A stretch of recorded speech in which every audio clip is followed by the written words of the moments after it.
What's going on, y'all? It's your man, Stephen Bardo, coming at you with another edition of Bardo's Breakdown.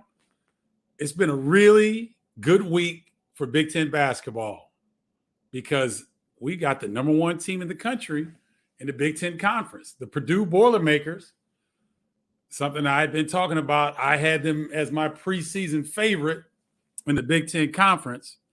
So Purdue, undefeated, has some really good victories. This one against Iowa, I was on the call that night. It was an outstanding game. Iowa made it really close down the stretch, but Purdue made the plays that they needed to in order to secure their first opportunity to be number one team in the country. Believe it or not, ladies and gentlemen, as good as the Purdue program has been, this is the first time ever that they've been ranked number one. And so it was a big kind of relief for the team because there was a lot of pressure coming in. It was one of the most talked about games in the West Lafayette, in that area of Indiana, in a long time. Because, again, such a rich tradition, and they had never been number one. So congratulations to the Purdue Boilermakers. They are deserving number one ranking. They've beaten Villanova. They've beaten North Carolina. You know, they've had a very good non-conference slate. They come into the Big Ten slate now.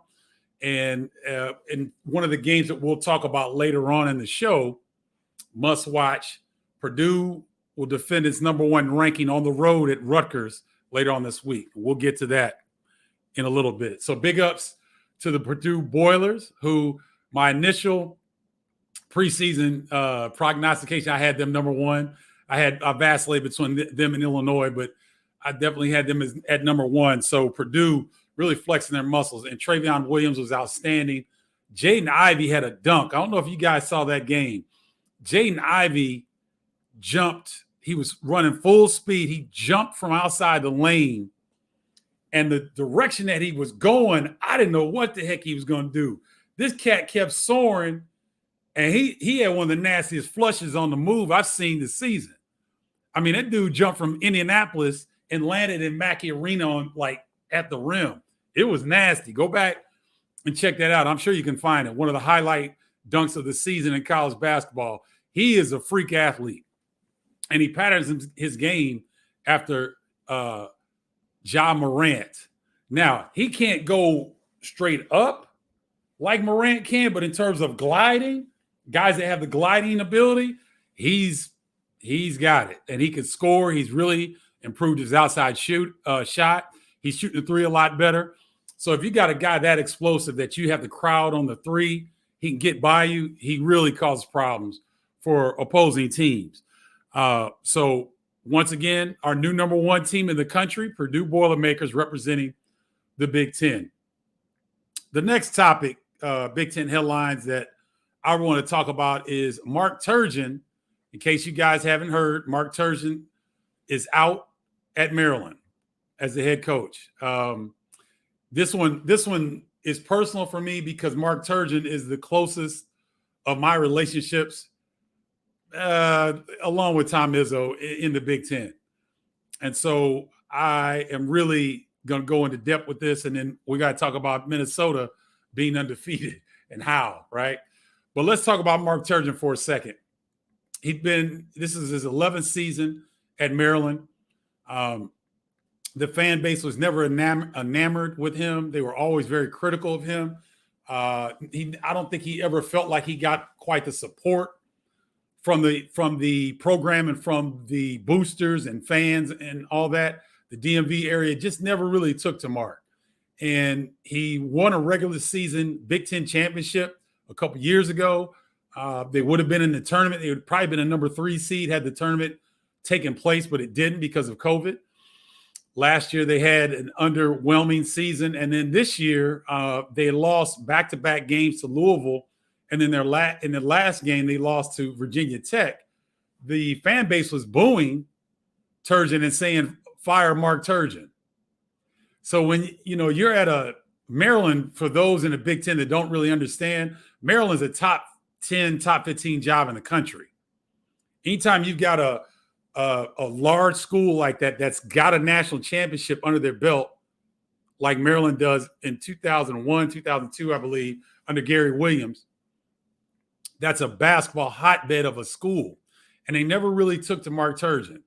Turgeon is not the most he's not the most friendly guy that you're going to meet in terms of coaches. He's not as gregarious, but he's an excellent X's and O's guy. And there were a lot of expectations on this team, and now they're sitting at 5-4 after losing at home yesterday to Northwestern. And it was Danny Manning's first game as the interim head coach. Tony, I think you got some sound from Danny Manning. Can we roll that sound? We have to stay together. We talk us, we talk team. We talk us, we talk team. In everything that we do. Because we're the only people in here that can change anything that's going to happen with this ball.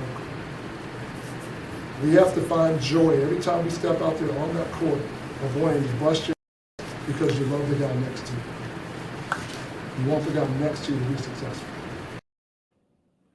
So that's Danny Manning, the interim head coach. Many of you who follow college basketball will remember Danny Manning led Kansas to an improbable national championship. He was the number 1 pick in the NBA draft, had a nice career in the NBA.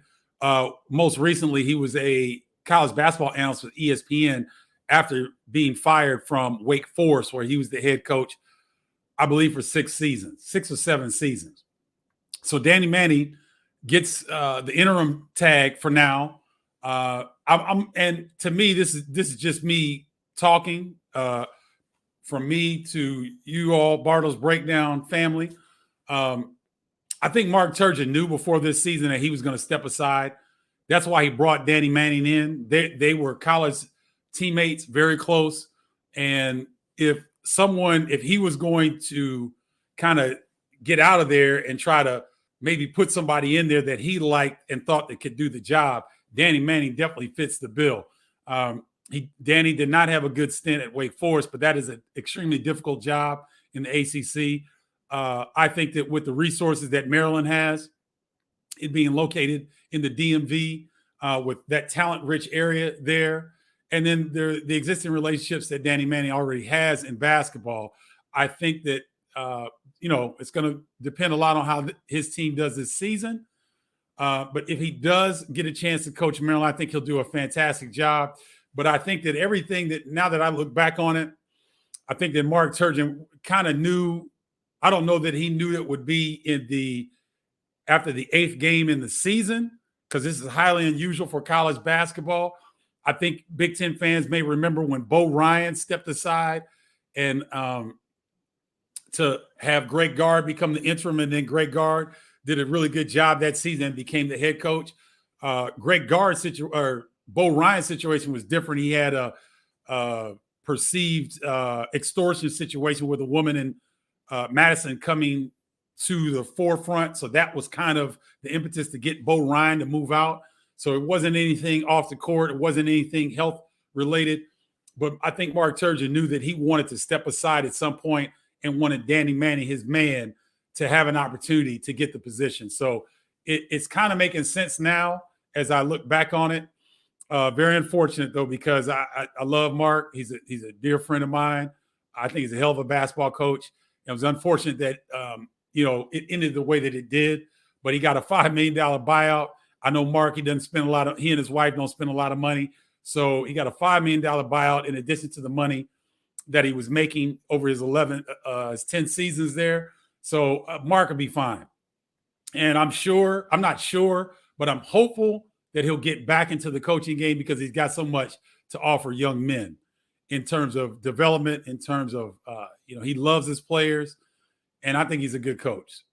So I think that we'll see him resurface. It may be a year or two. He may need to unplug and kind of refresh mentally because he was really beat down, but I expect to see him very, very soon.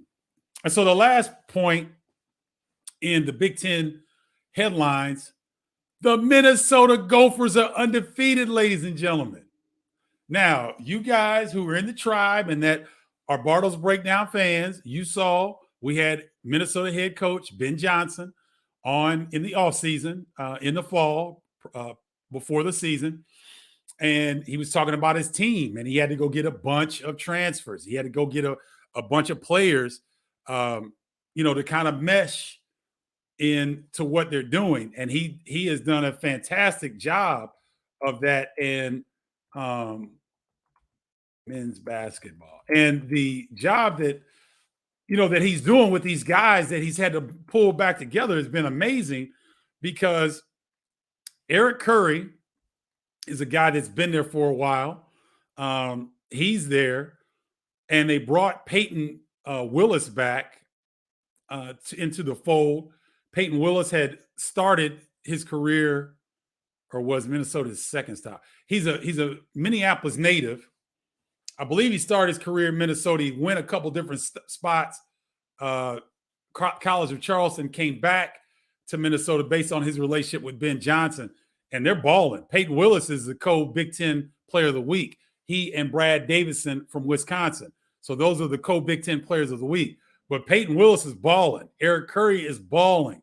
The guy who's really surprised me is Jamison Battle, the transfer from George Washington. He can really score the rock. And so yesterday, Minnesota goes down to Mississippi State into Starksville, Mississippi, and comes away with a victory on the road. And Minnesota is one of the worst rebounding teams in the country. Mississippi State is one of the best rebounding teams in the country. Mississippi State dominated them on the glass, but the Gophers had all their starters in double figures, led by Peyton Willis with 25 points, I believe. So the Gophers are getting great contributions from multiple players.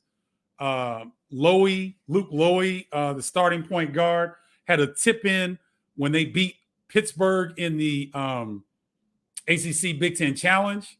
So the Gophers are undefeated, and they're starting to up their opponents. They're going to get a good shot Wednesday as they host Michigan State. So Michigan State at Minnesota, that's one of the games that we'll talk about moving forward. But Minnesota, I tip my hat to Ben Johnson. All you can do is play the schedule that you've got. And listen, their schedule is not Cupcake City. They play Kansas City. They beat Western Kentucky, Princeton, Purdue, Fort Wayne, Jacksonville, then Pittsburgh, then Mississippi State.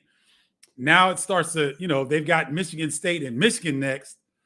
So it definitely ratchets up, and we'll see what they're really made of. But I'm very impressed with what Minnesota's doing, and I wanted to give them some love. Got them up there, right there. Purdue and Wisconsin, because they're balling out.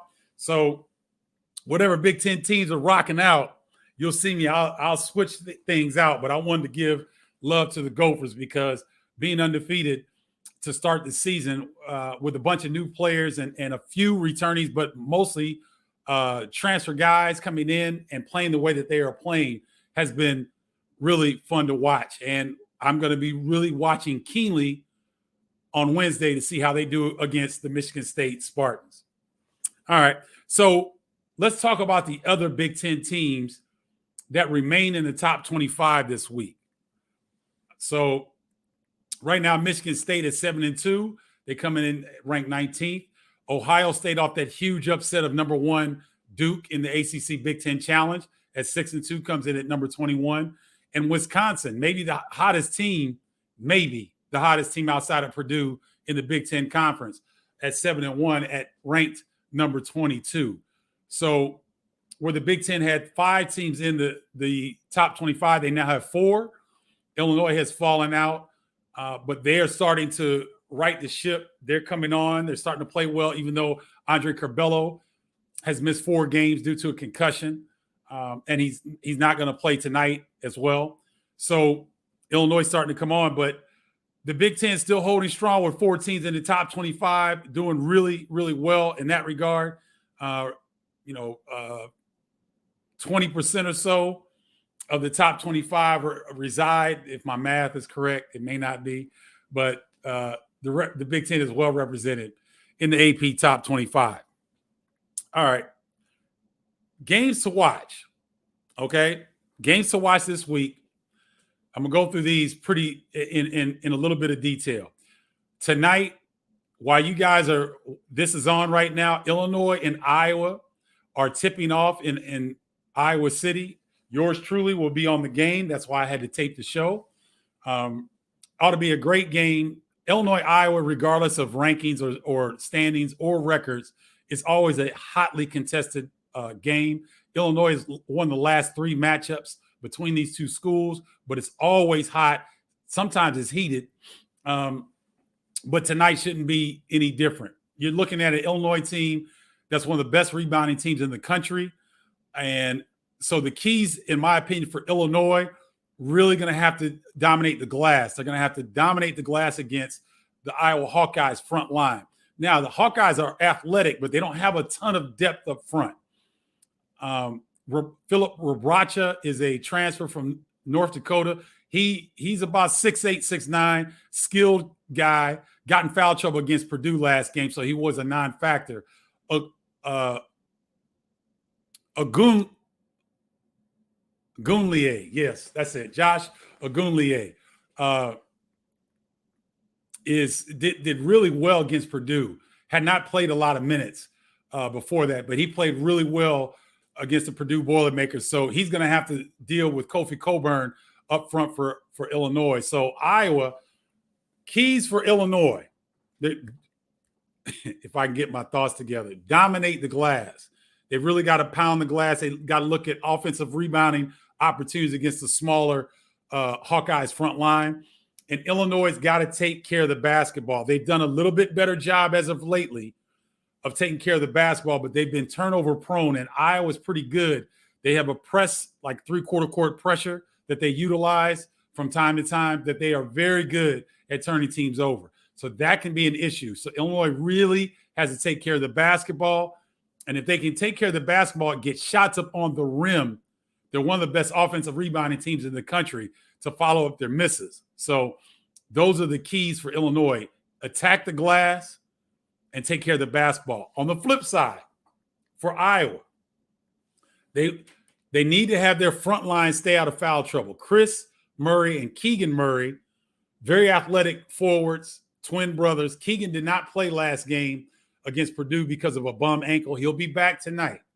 So Chris and Keegan, Philip Robracha, Agunlier, they have to stay out of foul trouble because Illinois is going to pound the paint. They're going to pound the paint. So their front line, Iowa's front line has to stay out of foul trouble. Iowa also has to be hot from three-point line. They're one of the best three-point shooting teams in the country. They make about 10 a game. They're going to have to get hot because they need that offensive firepower. One of the highest scoring teams in the country are the Iowa Hawkeyes. They're going to need that firepower against a pretty good defensive team in Illinois.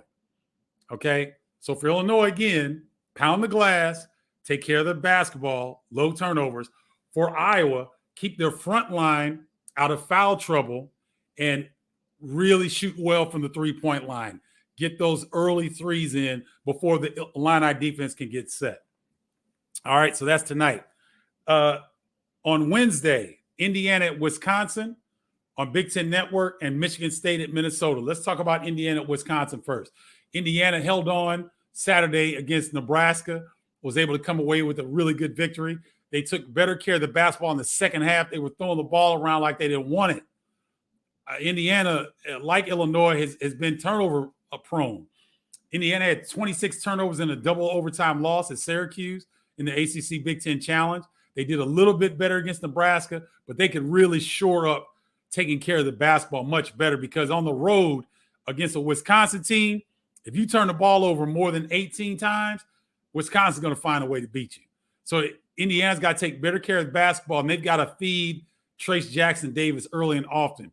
I thought Nebraska did a really good job of limiting Trace Jackson Davis's touches early in the game, and it kind of threw Indiana a little bit and allowed Nebraska to get a 10-point lead in the first half. But Indiana was able to come back and then pull away towards the end.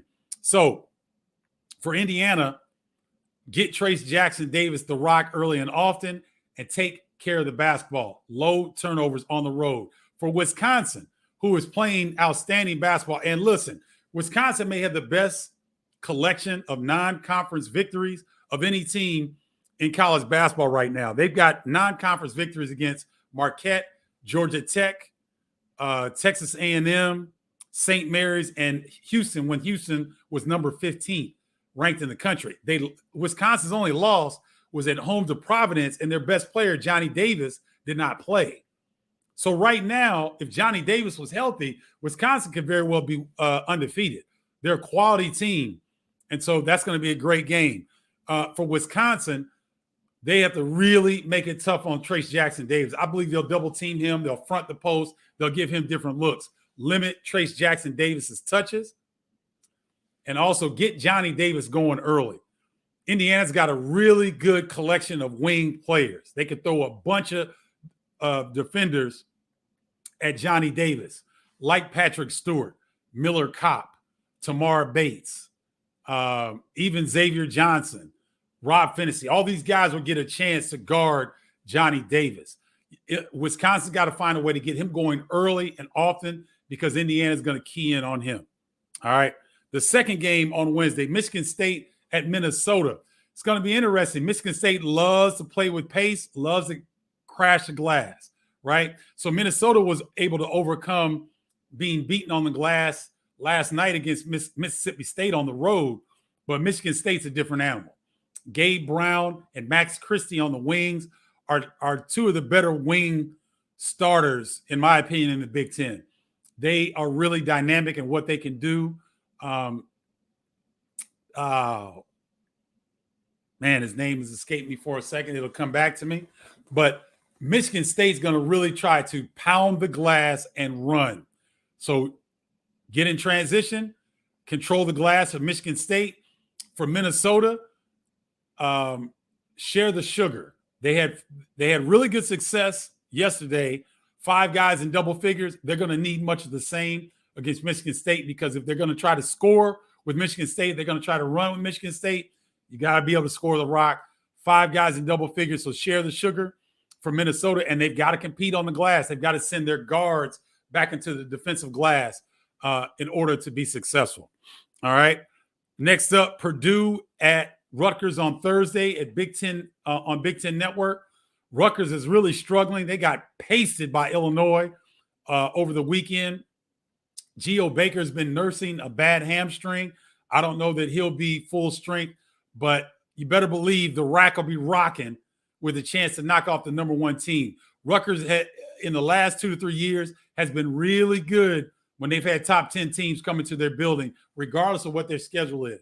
So the reason I put this up here, people will be like, well, man, Purdue at Rutgers, that doesn't look like a good game. That's going to be a better game than you think. Because now when you're the number 1 team in the country, you're going to get everybody's best shot. And that the rack, the home arena for Rutgers, will be rocking. So if Purdue can just play their game, they'll be fine. I don't think that Rutgers can beat them unless something crazy happens, unless Purdue starts throwing the ball all over the place, Zach Edey or Travion Williams fouls out unexpectedly, something crazy like that. Jaden Ivey gets in trouble, foul trouble. Something very unusual has to happen, in my opinion. I think Purdue wins that one. On Saturday, 2 really good ones. Arizona at Illinois. Arizona is rough, ladies and gentlemen. They're one of the better teams in the country, I think. And how they were not preseason top 25 and preseason 4th in the Pac-12. There's 3 teams better in the Pac-12 than Arizona? I don't think so. Not from what I saw. It's going to be an outstanding game. Christian Koloko up front is a 7'1" athletic freak. He and Kofi Coburn, they're going to be slow dancing in the paint, y'all. That's going to be a heck of a matchup. Matherin is a pro on the wing at 6'5". Terry at 6'7" is a small forward who can attack off the bounce. Arizona's got size. They've got skill. They play with swagger. They play with toughness. That's going to be a tough one for the Illini. I don't know. If both teams are playing their best, I would give Arizona the edge in that one. Even though they're playing in Illinois, in Champaign, that Arizona team, if you guys have not seen Arizona this season, wait for that game. Make sure you tune into that one. That's going to be a whale of a game. That'll be one of the best non-conference games that we'll see this season. And then the last matchup will be Wisconsin ranked at 22 at number 21, Ohio State. For obvious reasons, both of these teams are playing really, really well right now. Wisconsin is going to go on the road and take their act on the road to see if they can have some success at Ohio State. I like Johnny Davis and Brad Davison in the backcourt against the backcourt of Ohio State, which has really been struggling. Malachi Branham for Ohio State has been a bright spot. The freshman wing player, Cedric Russell, finally came and showed up against Duke. He hit some big shots down the stretch. Jamari Wheeler is going to be Jamari Wheeler. He's going to be a defensive specialist. Doesn't really score the rock that much. I like Wisconsin in this one, though. I really do. I like the way that they defend on the road. They can control tempo. And Chucky Hepburn, their freshman point guard, is really savvy, and he's getting better and better with each game. So those are the games to watch for the week.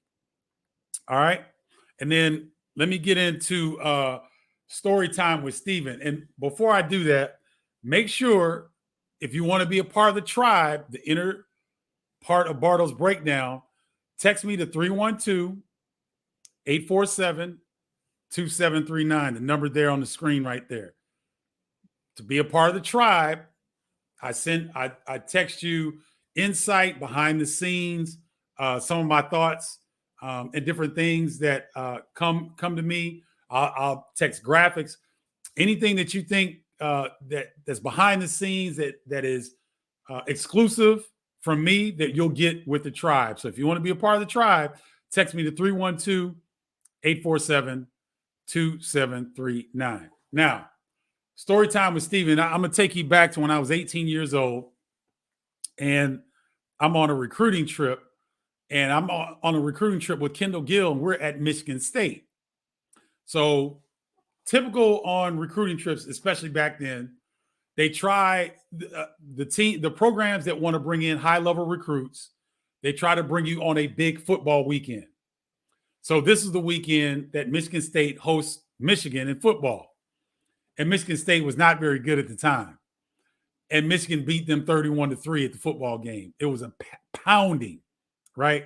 So it was cool. I mean, it was fun to be at the game and be around and be up in the press box and meet all these people because, you know, on those visits, you meet hundreds of people and don't remember anybody's name. But that's just how it goes. So we go to the game, have fun. We meet with academic advisors, meet with the athletic director, do all the stuff that you're supposed to do. Then at night, you get a chance to go out and hang out. So Daryl Johnson and Carlton Valentine, I love them cats to this day. They're hosting me on the trip. And they're hosting me, Kendall, and Anthony. What was Anthony's name? Not Anthony Peeler. He was a guard from Flint, Michigan, could play too, ended up at USC. It'll come to me in a minute, but it was us three. So they take us to the club, not to the college. They take us to we go to East Lansing, the city, go to a club. And I'm 18, me and Kendall, and man, it's going to drive me crazy who that guard was. Come to me in a minute. But we're not supposed to get into the club. But, they had pools, so they got us into the club. Man, it's banging. It's great. Music was hot, jumping. It was great. When we went in, it was about 30-something degrees, right? No problem. It was cold, but it wasn't bad. Going to the club, it was jumping, man. I mean, I'm 18 from Carbondale, Illinois. I'd been exposed to some stuff, but hadn't really been in a club, where adults were and ladies and all this stuff. And I'm having a good time, sitting up here sipping on a Shirley Temple. And I'm looking at the ladies and, I'm looking at the fellas and, Daryl and Carlton are introducing us to people that they know in the community. And so the people were talking to us and it was a great time. And then there's an argument that jumps off and there was a shot or two right outside. It kind of stumbled outside and a shot or two goes off and we have to exit the place. And we were in there for about probably 3.5, 4 hours. When we walked out of that place, the temperature dropped about 30 degrees. It was almost zero. The wind was blowing. And the moment I walked out of that club, I ain't coming to Michigan State. I had not experienced anything like that. Carbondale, Illinois does not get cold, ladies and gentlemen. Not like that. That was bad. And it's unfortunate that I made a decision. No, it's not, because I picked the right school. I chose the right school. But it was interesting that's how I made my decision, because I love to visit. And Michigan State has some co-eds for you know what? Woo! Had my neck sore that week, boy, because I'm like, goodness gracious. So, I mean, Michigan State had it all. Beautiful campus, quality education, good program. Judd Heathcote was the coach, legendary coach. Tom Izzo was the assistant at the time. They had everything. Nothing was wrong. But when I walked out of that club and that hawk hit my little narrow country behind, I was like, no, sir, I would not be going to school up here. And that's how I made my decision not to go to Michigan State. I still had some other visits lined up after that, but that's the one. That's how Michigan State let me get away, is they didn't have me indoors. And if I didn't go outside, if I didn't go back outside that night, I might have been a Michigan State Spartan. So that's story time with Stephen. You guys enjoy the game tonight. Enjoy the rest of the week. Stay tuned to Bardo's Breakdown. I'll have more updates. I have some game breakdowns, and there might be a surprise coming. And Chicago Bulls have something to do with it. So I just throw that out there and let you just give you a heads up. Check my schedule. I posted it on Bardo's Breakdown. I posted on my IG and all that stuff. So check the schedule, but it may change. So just giving you a heads up. Thank you so much for joining. I really appreciate your guys' support, that you take the time, your 30 minutes, because I know they're valuable. But I thank you. Thank you so much. Again, if you want to be a part of the tribe, text 312-847-2739. That's the inner circle of Bardo's Breakdown. You want to be a part of it. It's pretty cool. All right. Have a great week. Stay warm out there. Love y'all. Holla.